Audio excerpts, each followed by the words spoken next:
যেই নারী টিকটিকি দেখলে ওই ঘরে আর ঢুকে না, যেই নারী একটা সুই দেখলে বলে যে করুণায় মারা যেতে রাজি, সুই দিতে রাজি না, সেই মেয়ে যখন মা হয়, যারা সন্তানের বাপ হয়েছেন, সিজারে যাদের সন্তান হয়েছে আপনারা বুঝবেন, পেট কেটে ফেলে পেট।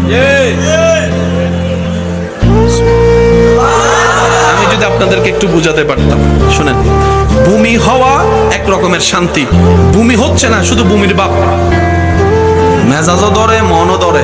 ভালোবাসার মানুষ আইসা যদি বলে আই লাভ ইউ, কয় আই হেট ইউ, কারণ তখন আই লাভ ইউর উত্তর দেওয়ার মতো মন মানসিকতা, ইচ্ছা। এবার আমি বলতে থাকবো, আপনারা একটু বলবেন কষ্টটা কেমন, চিন্তা করবেন। ভূমি হচ্ছে না, ভূমির ভাব, বারবার ভাব। ভালো খাবার ঘ্রাণ আসলেই ভূমি ভূমি লাগে, মাথা চক্কর দেয়, বসতে পারে না, শুইতে পারে না, উঠতে পারে না। আমার মা যখন আমি পেটে আসছি, আপনি যখন পেটে গেছেন, আপনার মার অবস্থা, আপনার মার অবস্থা, একটু সুবহানাল্লাহ বলতে থাকি না।